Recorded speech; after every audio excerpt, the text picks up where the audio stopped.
ایک بزرگ کا حال خواجہ نظام الدین نے فوائد الفؤاد میں لکھا ہے کہ انہوں نے اپنی اہلیہ سے کہا کہ میں تو بہت بیمار ہوں، اٹھ بیٹھ نہیں سکتا۔ یہ سامنے دریا کے پیچھے ایک ملنگ بیٹھا ہوا ہے، مفلوج اسی طرح شل، پتہ نہیں کتنے دن کا بھوکا ہوگا، کھانا دیا ہوگا۔ تو بیوی نے اس کو کہا وہاں کیسے جا سکتی ہوں میں، بیچ میں دریا ہے۔ اس نے کہا دریا پہنچ کر کہہ دو کہ میرے خاوند کی اس عفت کی قسم جس کی وجہ سے آج تک اس نے مجھ سے جماع ہی نہیں کیا، اگر یہ سچ ہے تو مجھے راستہ دو۔ بڑی حیران ہو گئی کہ اس نے تو بہت زوردار جمع کیے، صوفی صاحب تو اب ہو گئے۔ اور یہ کہتے ہیں، اس نے کہا آپ ہماری صداقت نہیں جانتی، دریا کو خطاب کرو پتہ چلے گا۔ وہاں کنارے دریا چلی گئی اور دریا کو کہا کہ میرے خاوند نے مجھے بھیجا ہے اور اس نے اگر آج تک میرے ساتھ کوئی جماع ہی نہیں کیا ہے، اگر یہ سچ ہے تو مجھے راستہ دو۔ دریا رک گیا، بیچ میں راستہ بن گیا، یہ پار لگی۔ اس درویش بیمار کے پاس کھانا رکھا، اس نے کھانا وانا کھا کے برتن فارغ کیے، خوب چاٹا۔ تو اس نے کہا خاوند نے مجھے آنے کا کہا تھا، جانے کا نہیں کہا تھا، اب میں کیسے جاؤں گی؟ اس نے کہا دریا کو کہو کہ اس قلندر اور فقیر نے جو آج تک کھانا چکھا تک نہیں، زبان پہ نہیں ہوتا، اگر یہ سچ ہے تو راستہ دو۔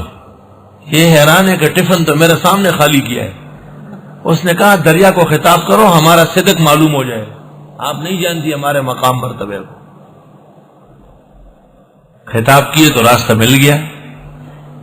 یہاں آ کر کے اپنے خاوند کے پیروں میں رو پڑی کہ یہ کیا ماجرا ہے تم صوفیوں کا، ادھر سے یہ ہوا ادھر سے وہ۔ اس نے کہا اصل بات یہ ہے کہ جماع دو قسم کا ہوتا ہے، ایک حفظ نفس کے لیے ہے اور ایک اتباع شرع کے لیے ہے، کہ ایک مسنون بیوی ملی ہے اور اللہ کا حکم ہے، نبی کی سنت ہے، ہم اس نیت سے ملے ہیں اور نفس کو غالب نہیں ہونے دیا، یہ صدق اللہ نے تسلیم کیا ہے، اس لیے راستہ ملتا ہے اس سے۔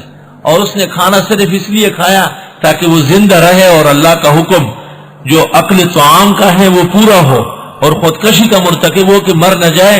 حفظ نفس کے ساتھ اس نے پانی بھی نہیں چکھا ہے، اس لیے دریا ہماری صداقت کو مان رہا ہے۔ اس لیے لوگ کہتے ہیں کہ بڑوں کی باتیں بڑے جانتے ہیں، ہر کس و ناکس مقصود تک نہیں پہنچ سکتا ہے۔ اللہ، بعض بزرگان دین ایسے گزرے ہیں غریب کہ وہ پھٹے پرانے کپڑے پہنتے تھے، جنگلوں میں بیٹھتے تھے اور بیلے کچیلے رہتے تھے تاکہ لوگوں سے ہماری جان چھوٹے، ہماری جان چھوٹی رہے۔ ایک زمانے میں انگریزوں کا دور تھا اور ہندوستان پر خدا کا قہر و غضب برس رہا تھا، تو کئی سالوں تک بارش نہیں ہوئی۔ اور صبح سرد غریب ملک کے اور بھی ایسے وطن ہو گئے، لیکن ہمیں وہاں کا حال معلوم ہے، وطن ہونے کی وجہ سے سب لوگ تنگ آ گئے، مال مویشی مرنے لگی، انسان مرنے لگے جگہ جگہ۔ تو اس زمانے میں والی سواد جو تھے وہ بڑے بزرگ تھے، اور انہوں نے اپنی پرانی پگڑی اور ٹوپی ایسے راستے میں ڈالی تھی اور کہا انگریز اس سے گزر کے آ جائے۔ 200 سال تک انگریز آگے بڑھ نہ سکا۔ اس کے پاس لوگ گئے اور ان کو کہا حضرت دعا فرمائے، استسقاء فرمائے، بارش ہو جائے۔ انہوں نے کہا ہم نے تو بہت دعائیں کی، نماز استسقاء بھی ہر مہینے میں پڑھتے ہیں، اللہ تعالیٰ بہت زیادہ ناراض ہے لوگوں سے، ہم کیا کریں، ہماری آج کل نہیں سنی جاتی۔ تو لوگ رونے لگے۔ لوگوں نے کہا بھائی اب ہم کہاں جائیں؟ وہ جب بہت تنگ آئے تو انہوں نے کہا ایک شخص کا پتہ دیتا ہوں، وہ پشاور شہر میں کئی ایسی غیر آباد سی جگہ میں مل جائے، کسی پل ول کے نیچے بیٹھا ہو، خواتین کے لباس میں، کندھے پر دوپٹہ پڑا ہوگا اور ناک کے اندر نتنا ڈلا ہوگا، اس کو چھوڑنا نہیں ہے، اس کو راضی کرنا ہے، اور وہ کسی طریقے سے کہہ دے کہ یا اللہ بارش برسا۔ یہ لوگ سوات سے چلے اور پشاور میں کئی کونے کانچے پل وغیرہ کے آس پاس اس کو دیکھا، تو انہوں نے کہا آپ دعا کریں، مخلوق تباہ ہو رہی کہ بارش ہو جائے۔ اس نے کہا ہم ہجڑوں کا بارش سے کیا کام، دعا ہجڑے کرتے ہیں، یہ تو آپ لوگ جیسے نمازی پاک صاف کرتے ہیں۔ انہوں نے کہا نہیں آج آپ کر لیں، مجھے دعا آتی نہیں ہے۔ تو انہوں نے کہا ہم تو سوات گئے تھے اور سوات بابا جی نے بھیجا ہے۔ تو اس نے کہا سوات بابا جی نے بھیجا ہے؟ تبلہ اٹھایا، تبلہ رکھا ہوا تھا، اس تبلے کو بجایا اور اس تبلے پر کہا کہ اسے راکھیل کچی وریگی، اب آپ کو برسانا پڑے گا، ورنہ دنیاس چار گل بتانے وڑے کما، ورنہ یہ آپ کے لاڈ اور ناس کا جو نتنا ہے اس کو پھینک دوں گا نیچے۔ بس یہ 2-3 دفعہ اس نے تبلہ بجایا اور بادل آنے شروع ہو گئے۔ کہتے ہیں کہ 27 دن تک مسلسل بارش ہوئی۔ اب ہر شخص نت نہ ڈالے دوپٹہ کندھے پہ تو وہ قطب بن جائے گا کیا؟ وہ واقعی ہجڑا بن جائے گا۔ وہ کوئی کامل مرد تھا جس نے لوگوں سے چھپنے کی ایک اپنے لیے ہیلہ تلاش کیا تھا۔ میں نے خود سید علی حجویری، جس کو یہ لوگ داتا گنج بخش کہتے، میں نے خواب میں دیکھا ہے۔ حضرت کا سفید کرتا ہے اور نیلے رنگ کی دھوتی ہے، اور بڑی شان سے درخت کے ساتھ ٹیک لگا کے بیٹھے ہوئے۔ جب میں نے ایسے ہاتھ بڑھایا حضرت کی طرف تو حضرت کی بنگڑی ہے کہ یہاں سے لے کے یہاں تک لوہے کی بنگڑی، کڑانگ کے ساتھ وہ بنگڑی آگے آ گئی۔ میں بڑا خفا ہو گیا کہ سید علی اجویری تو بہت بڑے عالم و فقیہ اور انسان کامل تھے، یہ کیا پہن کے رکھا ہے؟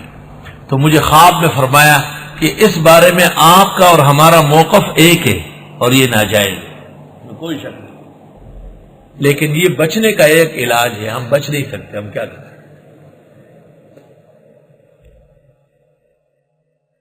اس لیے بزرگان دین جن کی زندگی کتاب و سنت کے مطابق معلوم ہے، فقیہ الہند اور ولی الہند حضرت مولانا رشید احمد گنگوئی نے فتاوی رشیدیہ میں ایک سوال کا جواب دیا ہے کہ جن کی بزرگی شریعت کے مطابق معلوم ہے، اگر ان کی کوئی ایسی بات ہمیں پہنچی جو خلاف شرع ہو تو وہ معول ہے، اس کی تعویل کرنی پڑے گی، ان سے بدگمان ہونے کی ضرورت نہیں، ناراض ہونے کی۔ استغفر اللہ۔ کمکل آدمی ڈاکٹر عثمانی، حزب الشیطان والے، فلاں ولی نے یہ کیا، فلاں ولی، بابا یہ انہوں نے نہیں کیا، یہ تو پجاریوں نے بنایا ہے، ان کو کیا پتہ ہے غریبوں کو۔ استغفر اللہ۔ جب شیخ عبد القادر اور سید علی حجویری اور نظام الدین اور معین الدین جیسے پاکان زمانہ بچ نہیں رہے تو مولانا یوسف بنوری اور مولانا زکریا بنوری اور شیخ الحدیث اور حضرت گنگوئی اور مولانا قاسم صاحب، ان کے بارے میں کتنا جھوٹ بولا جا سکتا ہے، اور خدائین و مکارین و تہامین نے کیا کچھ نہیں بنایا ہے۔ ایک بزرگ کا حال خواجہ نظام الدین نے فوائد الفؤاد میں لکھا ہے کہ انہوں نے اپنی اہلیہ سے کہا کہ میں تو بہت بیمار ہوں، اٹھ بیٹھ نہیں سکتا۔ یہ سامنے دریا کے پیچھے ایک ملنگ بیٹھا ہوا ہے، مفلوج اسی طرح شل، پتہ نہیں کتنے دن کا بھوکا ہوگا، کھانا دیا ہوگا۔ تو بیوی نے اس کو کہا وہاں کیسے جا سکتی ہوں میں، بیچ میں دریا ہے۔ اس نے کہا دریا پہنچ کر کہہ دو کہ میرے خاوند کی اس عفت کی قسم جس کی وجہ سے آج تک اس نے مجھ سے جمائی نہیں کی۔